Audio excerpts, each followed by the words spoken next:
Hi guys, Olive here today to tell you about my top 10 fiction books of 2019. While it may have been a stronger nonfiction reading year for me overall, I did read some outstanding works of fiction this year. I have narrowed that list down to my top 10 and I have ranked them, so I'll be talking about them in descending order, starting with my 10th favorites, moving my way up to my favorite fiction read of the year. One quick disclaimer before we start talking about the books: as always, these are the books that I read during the calendar year 2019. They weren't necessarily published this year, although quite a few of them were. So let's take a look at the books. Coming in at number 10 is The Women of the Copper Country by Mary Doria Russell. This is a historical fiction novel from the genre-hopping Mary Doria Russell. It begins in 1913 in the copper mining town of Calumet, which is on Michigan's Upper Peninsula. The copper miners living in Calumet are far too familiar with the sight of dead co-workers due to the dangerous nature of their jobs, but they are also more than tired of the greedy mining company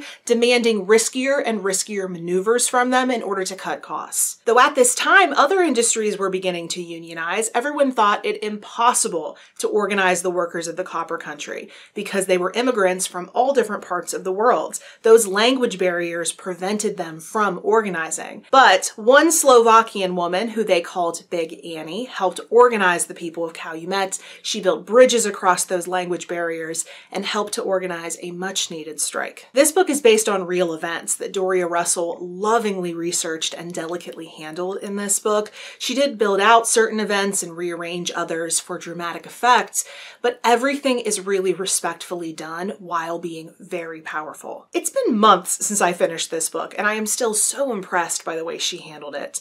If you'd like more information about this book, I did write a whole review for Open Letters Review, and I will put a link to that in the description box below in case you're interested. The number 9 spot belongs to Gods of Jade and Shadow by Silvia Moreno Garcia. This is a fantasy novel set in the 1920s and based in Mexican folklore, in which our heroine Cassiopeia Toon is basically kept as a servant in her uncle's house, Cinderella style.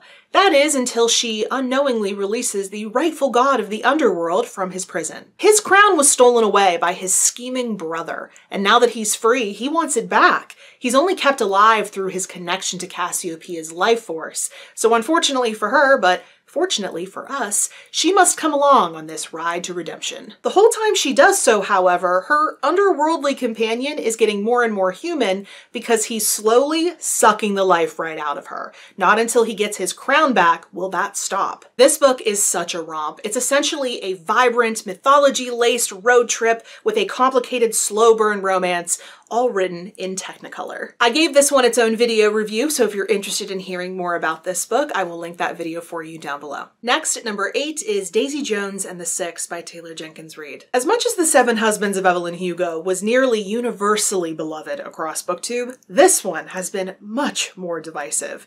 But since you're seeing it here on my top 10 list, you can probably guess where I landed in that debate. As you may know, this is a novel that's written as though it's an oral history of a fictional band that hit their peak in the 1970s and then abruptly broke up without explanation. This book is written as though it's now the modern day, and we're looking back at this band, trying to figure out what happened back then. Although the two main characters are not the most likable people, probably because a diet of sex, drugs, and rock and roll tends not to result in minty fresh breath, I thought it was a fairly realistic portrayal of a group of people crammed together into a vacuum of success where everyone's neuroses are deafening. It read like a real VH1 Behind the Music episode, and I ate it up. In 7th place is The Body Lies by Jo Baker. This book is a surprising but impressive shift from the previous book I read from this author. I read her book Longborn back in 2017. That book is a retelling of Pride and Prejudice told from the perspective of the servants. It was a favorite of mine back in 2017, and that's why I felt compelled to pick up her new book, which is a literary thriller all about a creative writing professor who has a student who keeps pushing boundaries in increasingly dangerous ways. Our main character in this book is a wife and a mother. She has a really scary incident while she's out running one day, and even though years have passed since that incident, she still doesn't feel entirely safe in the city. She kind of wants to move away. And so when a creative writing professor position opens up in a remote town, she decides to go for it, knowing full well that her husband will not be able to quit his job and come along with her. And that's just one way our main character finds herself isolated, as this student feels more and more entitled to encroach into her life.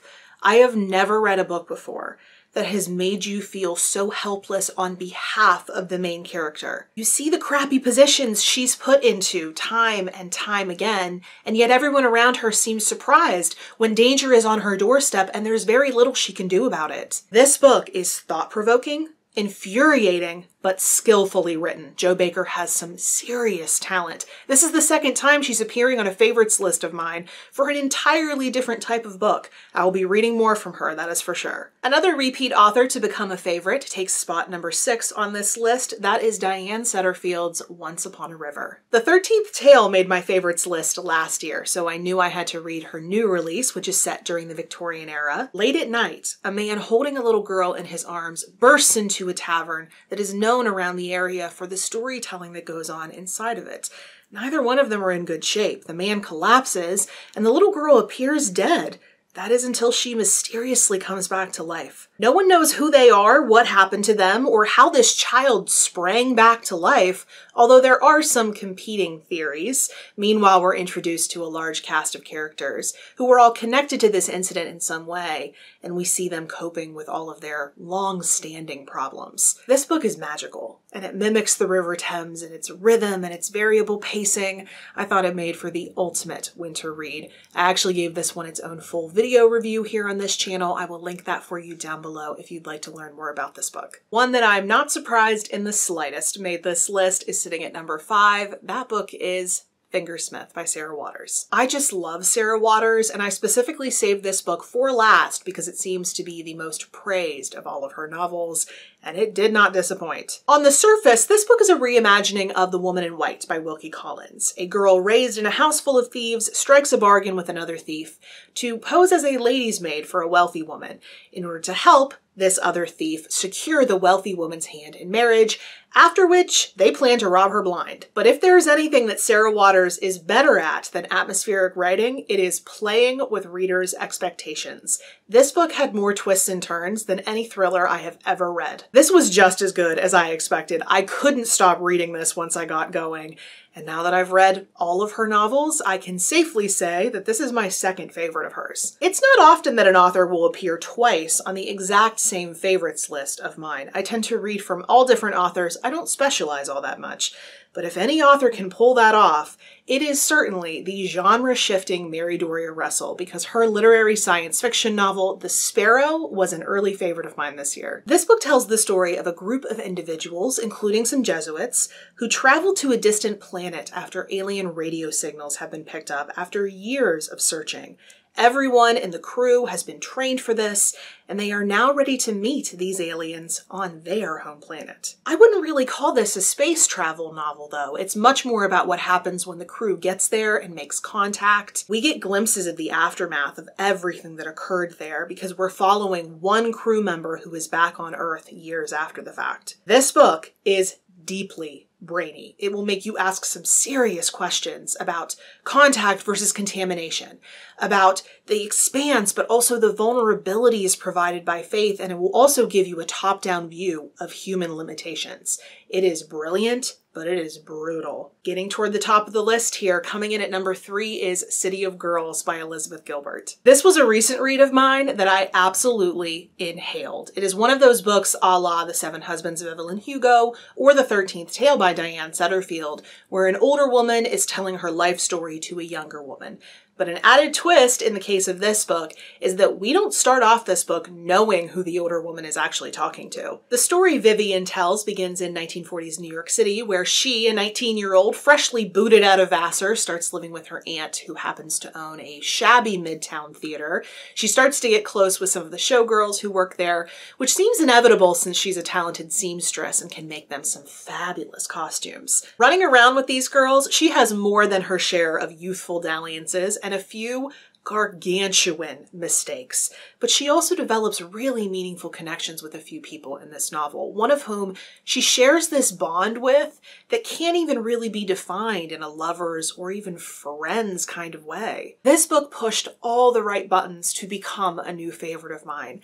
It has the wisdom of an older woman looking back at the exploits of her younger self, some with fondness and some with shame, not entirely unlike what my favorite book of all time, Rules of Civility by Amor Towles, does. And this book, like the main character, is sexy. And not ashamed about it. The second best book I read this year was The House of Mirth by Edith Wharton. Given that this is Edith Wharton we're talking about, I knew this book would be good, but I had no idea how good. This is the story of Lily Bart, a highborn woman in Golden Age New York City society, but whose family has squandered away their entire fortune.